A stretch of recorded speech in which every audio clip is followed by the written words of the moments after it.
Hello everyone. आज की ये वीडियो इस कंप्यूटर सीरीज़ की सेकंड वीडियो होने वाली है, जिसमें हम लोग बात करेंगे डिजिटल इवोल्यूशन ऑफ कंप्यूटर्स के बारे में, जिसके बारे में थोड़ी जानकारी तो पिछले वीडियो में दे दी गई है, बट ये थोड़ा सा एडवांस्ड वर्जन होगा। तो सबसे पहली जो चीज़ डेवलप हुई थी एज कैलकुलेटर और कंप्यूटर वेयर मैकेनिकल कैलकुलेटर। इसका काम बहुत बेसिक होता था, काउंटिंग करना, एडिशन करना, मल्टीप्लिकेशन करना, यही सब। तो इसका जो सबसे बेसिक एग्जांपल है वो है अबेकस, जो कि काफ़ी बच्चों ने नर्सरी क्लास में देखी होगी। और जो नेक्स्ट अदर एग्जांपल्स है वो है Pascal's machine and Leibniz machine. Other जो चीज़ है, यानी जो नेक्स्ट चीज़ है जिसके बारे में हम लोग बात करने वाले हैं, वो है वैक्यूम ट्यूब।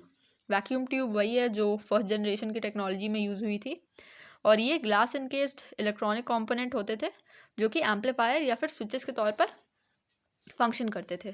इसका एक एग्जांपल है NE1, जिसका फुल फॉर्म होता है electronic numerical integrator and computer, जो कि कंपैरेटिवली काफ़ी रिलायबल थी और फास्टर भी थी, बट बल्कि थी। नेक्स्ट जो चीज़ आई वो थी ट्रांजिस्टर। ट्रांजिस्टर वही है जो कि सेकंड जनरेशन में जो टेक्नोलॉजी यूज़ हुई थी वही चीज़ है, और ये साइज़ में काफ़ी छोटी होती थी, फास्ट भी होती थी, और इसी के वजह से ज़्यादा एफिशिएंट कंप्यूटर्स का निर्माण हो सका। उसके बाद जो चीज़ आई थर्ड जनरेशन में वो है इंटीग्रेटेड सर्किट। इंटीग्रेटेड सर्किट के एक चिप में बहुत सारे ट्रांजिस्टर लगे होते थे, जिसके वजह से सर्किट्स का जो साइज़ था वो ड्रामेटिकली रिड्यूस हो गया, और साइज़ और कॉस्ट भी काफ़ी ज़्यादा मेंटेन किया जाने लगा, और इसकी वजह से प्रोसेसिंग की जो स्पीड थी वो बहुत ज़्यादा बढ़ गई। और इंटीग्रेटेड सर्किट्स ने ही शुरुआत की थी सेमीकंडक्टर एरा की। Next personal computer. Personal computer अलग अलग कंपनीज़ की होती है, जो कि है एप्पल या फिर IBM, और इस टेक्नोलॉजी को यूज़ करके इंसान अपना काम कर सकता है, कम्युनिकेट कर सकता है, इन्फॉर्मेशन एक्सेस कर सकता है, और काफ़ी कुछ। अगला जो टॉपिक है हमारा वो है इंटरनेट एज। इसके बारे में ज़्यादा बताने की तो ज़रूरत है नहीं, क्योंकि हम सारे ही इंटरनेट एज में प्रेजेंट हैं। और अगर छोटा समराइजेशन दिया जाए तो इंटरनेट एज की वजह से ग्लोबल कनेक्टिविटी आई, इन्फॉर्मेशन को भी डेमोक्रेटाइज कर दिया गया, और ई-कॉमर्स जो है इसी की वजह से शुरू हुआ, क्योंकि लोग ऑनलाइन भी सामान बेचने लग गए। फिर जो है जो नेक्स्ट टॉपिक है हमारा वो है मोबाइल कंप्यूटिंग। तो अभी तक जितने भी कंप्यूटर का revolution her step by step हम लोगों ने देखा टेक्नोलॉजीज़ का, तो उससे हमें ये पता चलता है कि कंप्यूटर जो है कितना दूर निकल चुका है।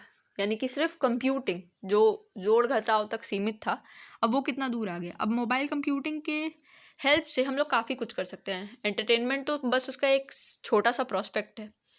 कम्युनिकेशन करना, फिर ग्लोबली कम्युनिकेशन कर पाना, प्रोडक्टिविटी बढ़ाना, एंटरटेनमेंट, काफ़ी सारी चीज़ें हैं जो कि लोग डेली ही आजकल एक्सप्लोर कर रहे हैं।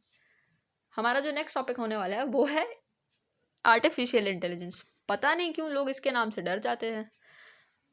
ये एक तरह से इंसान के तरह ही काम करता है, जिसका मतलब है ये एक मशीन है जो कि जिसमें अगर आर्टिफिशियल इंटेलिजेंस प्रेजेंट है तो वो परसीव कर सकता है, खुद से सीख सकता है, और रीज़न कर सकता है इंसानों के जैसे। और इसी की वजह से शायद इसके नाम से ही लोगों को डर लगने लगता है, जो कि नहीं लगना चाहिए। The next thing we are gonna talk about is quantum computing. तो क्वांटम कंप्यूटिंग जो है वो अभी तक फुल्ली डेवलप्ड नहीं है, but it is gonna increase the speed of computation exponentially. और इन फ्यूचर जब क्वांटम कंप्यूटिंग पूरी तरह से डेवलप हो जाएगी तो इसके पास कैपेसिटी होगी कि ये बहुत ज़्यादा कॉम्प्लेक्स प्रॉब्लम्स को भी सॉल्व कर सके। अब इन सारी टेक्नोलॉजीज़ की वजह से एक और चीज़ डेवलप हुई है जो कि साइबर सिक्योरिटी चैलेंज है। जैसे कि आप कहीं अपना डेटा अगर अपलोड कर रहे हैं तो वो चोरी भी तो हो सकता है, तो इन सब की वजह से साइबर सिक्योरिटी थ्रेट्स का डेवलपमेंट हुआ। और जो नेक्स्ट चीज़ हम लोग जिसके बारे में बात करने वाले हैं वो है एथिकल कंसिडरेशन। तो ethical consideration is something which is extremely necessary. अब इसके अंतर्गत हम लोग बात कर सकते हैं डेटा प्राइवेसी की, एल्गोरिदम्स बायस होने चाहिए, और तो और इन सारी चीज़ों का जॉब्स पर क्या इम्पैक्ट है। अगर इन सारी चीज़ों को देखकर फ्यूचर प्रोस्पेक्ट की बात की जाए तो कंप्यूटिंग के लिमिटलेस पॉसिबिलिटीज़ हो सकती हैं। तो इसके कुछ पॉइंट्स की अगर बात की जाए तो वो होंगे advancement in the area of computing, like quantum computing, artificial intelligence and bio computing, जो कि आगे चल के हमारे वर्ल्ड को रीशेप कर रहे होंगे. So that's all for today. जाते जाते हम कहना चाहेंगे thank you very much. Stay tuned for learning.